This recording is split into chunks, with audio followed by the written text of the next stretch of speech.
So let's have a look at exactly what's going on inside here with the two mods. The brightness mod, the new pot, and the switch here that switches the hat from a normal hi-hat that it comes with to a triangle sort of sound. I'm going to lift it up now. Let's just put this underneath.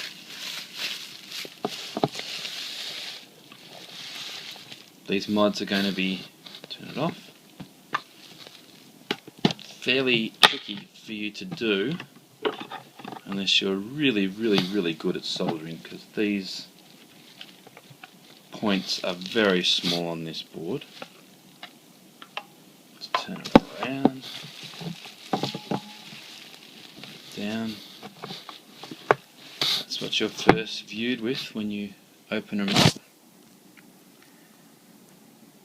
I'll just nothing special there that I've modified. You can spin it around like this, and you can start to see the mods that I've done there. You can see that extra sandwich of board in there.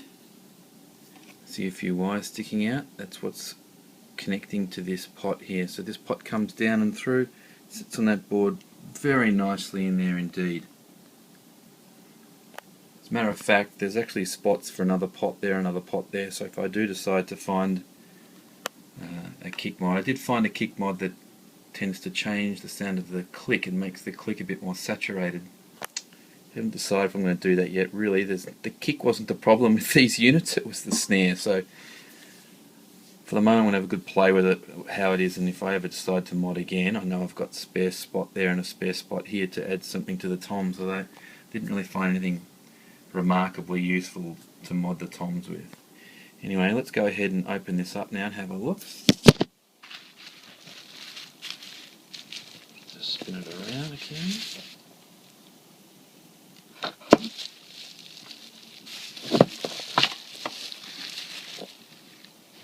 Keeping those two wires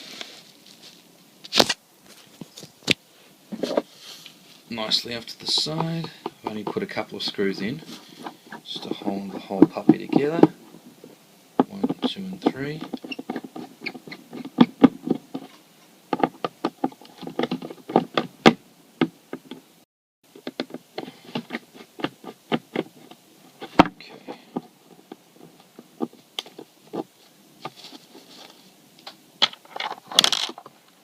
Plug this, which is the control information that goes from one PCB to the other, nice and gently.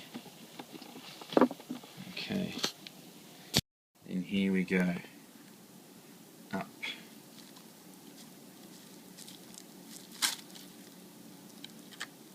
up and back.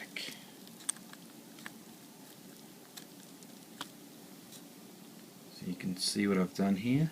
I've got this little board that was simply dropping in with my pot on it, and I've put a switch there. Switch goes to one point and the pot goes to another. So now I'll spin the whole thing around.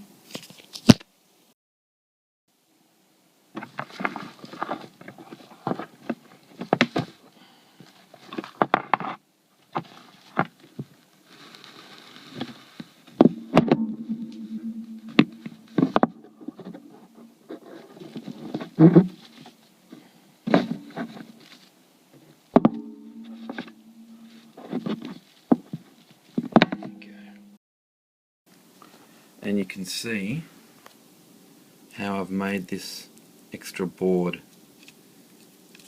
I've sort of wedged it between, there's my pot, it's just connecting to two wires, and I've made a little,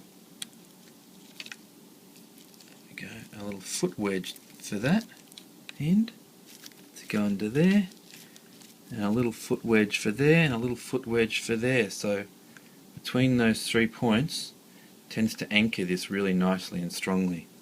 And I've obviously drilled a hole through, but there's really nothing else going on the board in that spot, so they've given you a nice little bit of area to do some modding. So we have 2 wires running to the pot and 2 wires running to the switch. Now, where do they run to? Very good question. Here we go.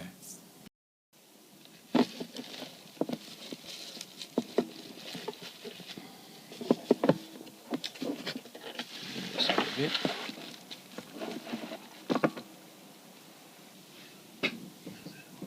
Not bad. Alright. So here now you can see the points where the mods have occurred. Let's start with the snare. Here we have a 104K, not 104K, 104 cap. I'll find you another one. Got a few of them lying around here.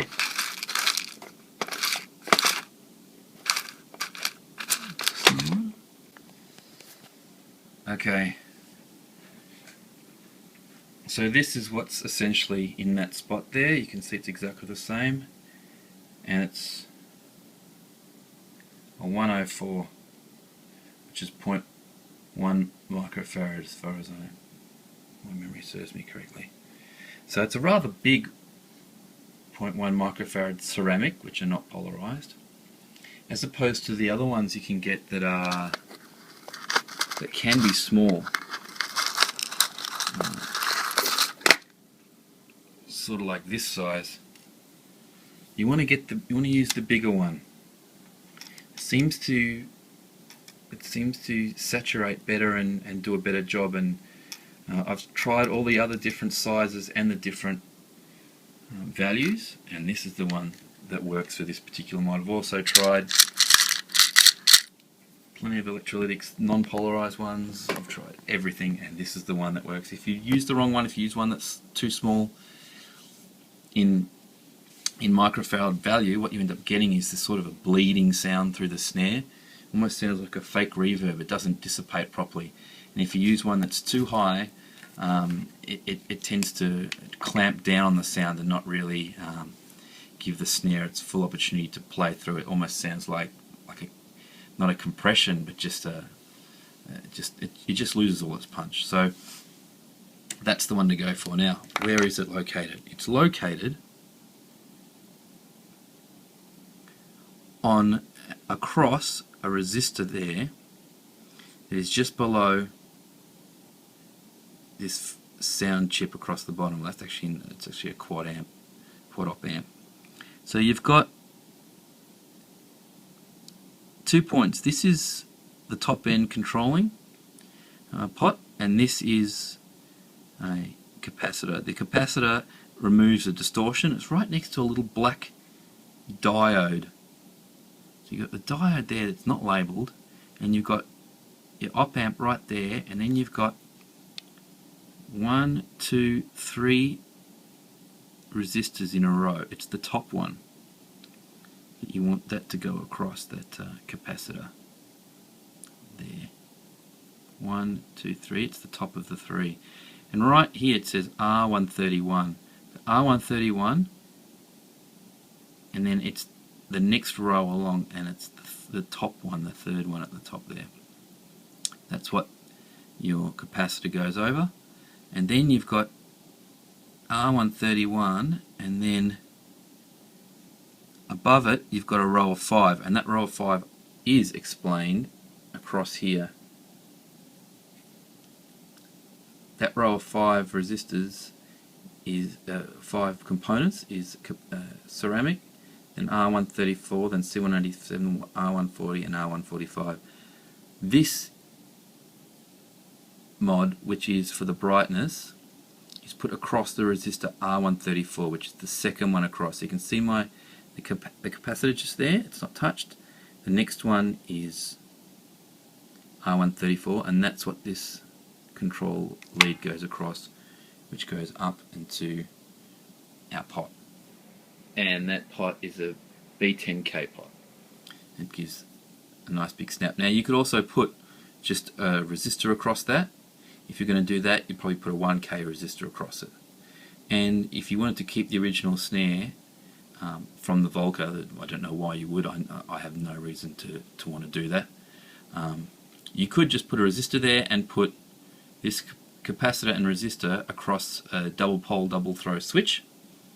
And instead of putting a pot there, you could put just a switch there, so you could have the switch off, which would cut that being across it and cut the resistor being across it. Throw the switch down, it would throw those both across there and would give you a new snare sound. And again, on top of that, you could also connect up a pot, so you could have a switch and a pot as well if you wanted. I don't want to turn it off and make it sound like that distorted old crappy snare.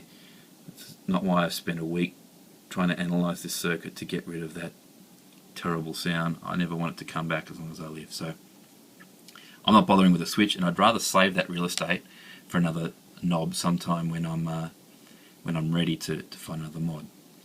So the second thing we do, I wanted to do to the snare, which I do recommend, is making it a little bit louder. It was never loud enough in the original version, and everyone complains about how the snare isn't loud enough for starters.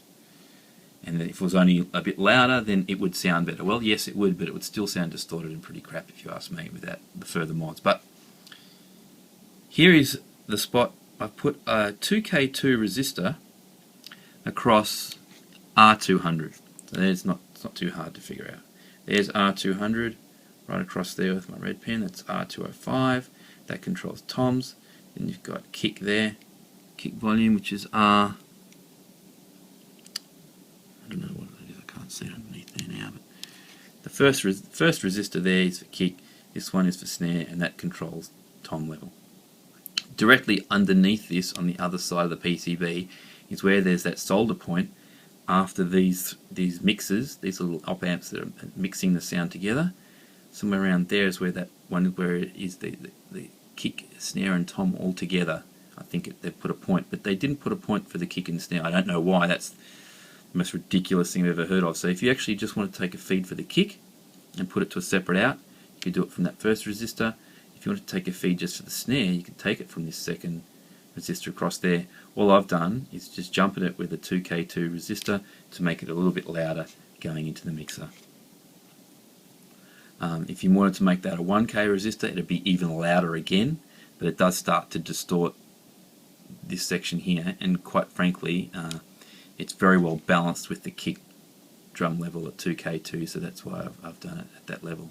It doesn't need to be any louder, it's already plenty loud. And when you turn up the brightness, it gets even sort of crunchier and louder. So there you have it, that's the mod for the snare.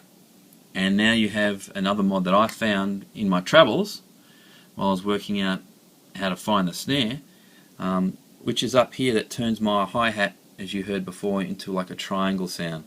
And it's different from the grain knob. It gives it a different sort of quality. It gives it a more metallic ringing quality, even when it's pitched quite high. Whereas when you turn the grain down, it tends to sound more lo-fi, as opposed to sounding sharper and more metallic. So it is definitely a different sound, and you would have heard that at the start there in the demo. And that's just a wire across another resistor, and it's called R42. And it's right there. You can see it there. There it is. So there's 3 resistors in a row right here. R41, R42 and R43. And this is jumping across R42. Now these are very, very small resistors here, and quite frankly, I don't know what would happen if you soldered to it and that resistor came up. You'd be in all sorts of trouble. So what you really need to do is get a knife like this and give the left hand and right hand side of the little resistor a bit of a scratch first, because they've coated this whole circuit board with a wax to stop it from rusting, or to stop any mildew getting onto the board and causing problems. So you give it a bit of a scratch, and then you actually see the silver coming through. Scratch the other side of the resistor, and you'll see the silver starting to come through. Then you touch very briefly with your soldering iron that has an incredibly sharp point, and if it doesn't, then put it under a grinder and file it down. Then you touch a little bit ball of solder on that side, a little ball of solder on that side. Then you take your wire, which you've also pre-touched with the soldering iron, and then you solder the two separately to to the balls that are already floating on top of those two ends of the resistor, and that's your best bet to soldering to such a small point. And I also would highly recommend, if you're doing it, to use a magnifying glass, because it does help a lot. It doesn't help the camera, but helps it when you're actually looking at it. So there you have it. They're the basic points. The magical snare mod on the Korg Volca Beats. Took me about a week and a half to figure that one out from the circuit. Here's my circuit and the various different mods that I did find. Some of them I have decided to do and haven't decided to do others, but you can see the extent that I've gone to. My wife hasn't seen me for 3 days, 3 nights when I got to the end of this mod. So if you do want to send me some money, please, for the scholarship fund for my kids, I'll give you the PayPal address at the end, and if you find the mod was useful, I'd really appreciate it. Cheers and best of luck.